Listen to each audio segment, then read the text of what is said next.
এই চেয়ারের বড়াই, ক্ষমতার বড়াই, চেয়ারের পাওয়ার, ক্ষমতার পাওয়ার চিরদিন থাকে না।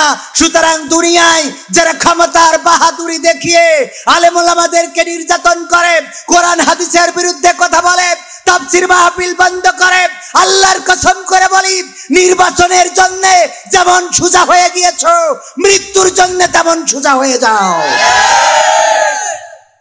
কথা কি ভুল বললাম? এখন গায়ে হাইগে দিলেও কিছু বলবে না, এরকম আছে না নাই? এখন কিছুই বলবে না। আমার নেতাদের 5 বছর দেখা যায়, কয় 5 বছর দেখা যায়, 5 বছর পরে পরে দেখা যায়। কলিম চাচা গেছে কেন জানেন? কথা কয় না। যদি না জানেন আমি বলবো, কোন যে জানি না জানলি বলি। কলিম চাচা গেছে কেন? খুব কষ্ট করে লাঠি ভোট দিয়ে ভোটের মাঠে গেছিল ভোট দেওয়ার জন্য। যে ভোটের মাঠে গেছে, যাওয়ার পরে বলছে যে চাচা কিসের জন্য আসিছেন? বা কেন বাবু ভোট দিতে আইছি। বলছে ভোট তো আপনি কষ্ট করে আসবেন, এই বয়সেই সেই কষ্ট করে আসার দরকার আছে, বাড়ি আধা কিলোমিটার দূরই, ও তো আমরা আগের থেকে দিয়ে দিছি। তা দিয়ে দিস, তো বলছে আগের থেকে সারিয়ে দিছি। তো চলে যাওয়ার সময় বলছে একটু হাতে কালি মাখাই দাও, তা না হলে বাড়ি যাইয়ে বউ মাখবে, আনছে আমি দিতে পারিনি, তো হাতে কালি মাখাই দিয়েছে। যখন চলে যাচ্ছে বলছে চাচা শোনেন, চাষির জন্য আবার পাঠায়েন না, ওটাও কিন্তু হয়ে গেছে। তা বলছে তোমার চাষির ভোট? তা বলছে হ্যাঁ ওটাও হয়ে গেছে। তো চাষা তো মুরব্বী মানুষ, বুঝে উঠতে পারিনি। বলছে দেখো আমি কার সাথে ঘর করলাম গো, নেমো খারাপ, নেমো খারাপ, আল্লাহ জাহান্নামের আগুন জ্বালাক কবরের মধ্যে। তা ভোটে যারা ওরা বলছে কেন চাচা কি হইয়েছে কি? বলছে আর বললে না, আজ 12 বছর হইলে মরি গেছে, ও এসে ভোট দিয়ে গেছে, আমার সাথে দেখা করে যাবেন। ও এসে ভোটটা দিয়ে গেল, তা একটু দেখা করে যাওয়া উচিত ছিল না? নির্বাচনের গরম হাওয়া লেগেছে। তারপর কি করবে? একটুখানি বের করিনি, আমি বইতে খুঁজলাম, তা খুঁজে পাচ্ছি। নির্বাচনের গরম হাওয়া লেগেছে, শার্টকোট সব রেখে ঘরে, পাঞ্জাবি আর টুপি পরে ভোটের তরে রাস্তায় ওরা নেমেছে নেমেছে। নির্বাচনের গরম হাওয়া লেগেছে, পড়বে নামাজ উজু ছাড়া কেমন ইমানদার, জানে না কোনটা কিসের নামাজ, কোনটা জানাজা। আছে না নাই?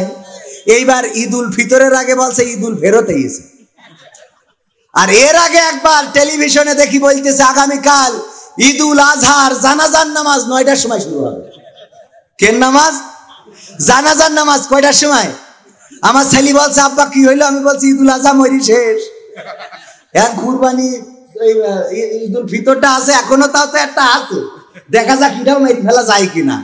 হ্যাঁ, নির্বাচনের গরম হাওয়া লেগেছে, পড়বে নামাজ উজু ছাড়া কেমন ইমানদার, জানে না কোনটা কিসের নামাজ, কোনটা জানাজার, দিবে সালাম পথে ঘাটে দেখলে কোন লোক, মুসলিম কিংবা হিন্দু বৌদ্ধ খ্রিস্টান হয় হোক। বসন্তেরই কোকিল ওরা, বসন্তেরই কোকিল ওরা, এমন সাজে সেজেছে সেজেছে, নির্বাচনের গরম হাওয়া লেগেছে। তারপর কি করবে? করবে নেতা জনসভা, বলবে কত কথা, পাশ করিয়া মুছে দেবে গরিব দুঃখীর ব্যথা, ভাঙা রাস্তা করে দেবে পিচেরও ঢালাই, ঘরে ঘরে বিদ্যুৎ দেবে, লোডশেডিং ও নাই। বলে না বলে না? সব করে দিবে, কারেন্টের অনেক উন্নয়ন, কিন্তু ঠিক মতো বিদ্যুৎ থাকে না। ঠিক না বেঠে? জনসভায় কথা বলার সময় আন্দাজ খুঁজে পায় না, কি বলে? খেলা হবে। হবে না? খেলা হবে ইনশাআল্লাহ। সম্মানিত ভাইয়েরা, আধা ঘন্টা নিয়েছিলাম, 35 মিনিট হয়ে গেছে। আর কি 25 মিনিট থাকবেন? থাকবেন? যদি থাকেন তাহলে শুরু করবো। আমি এখনো শুরু করিনি। যদি থাকেন তাহলে শুরু করি। থাকবেন ইনশাআল্লাহ? আমি একটু মানে চারিদিক থেকে একটুখানি টাচ দিলাম। আর দুঃখের কথা কি বলবো ভাই, মাইক আমি তো বলি, দুঃখের কথা বলি লাভ নেই, ভাইয়ের ভাড়া মেরে লাভ নেই, পেটে লাথি মেরে লাভ নেই। আপনাকে দোষ না ভাই, কমিটির দোষ। আমার মা বলতো বউ কেমন হবে ঘটকের চেহারার দিক তাকাবা।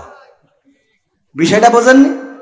বউ কেমন হবে ঘটকের চেহারার দিক তাকাবা, তাইলে বুঝতে পারবা যে বউ সে কেমন চয়েস করতে পারে। ঘটকের দাঁতে সেতা মাথা লেগে রয়েছে, পরিষ্কার করে না 1 মাস ধরে, তো ও যা চয়েস করবে ওর তো বগল শুকি পারা যাবে না, কথা কয় না।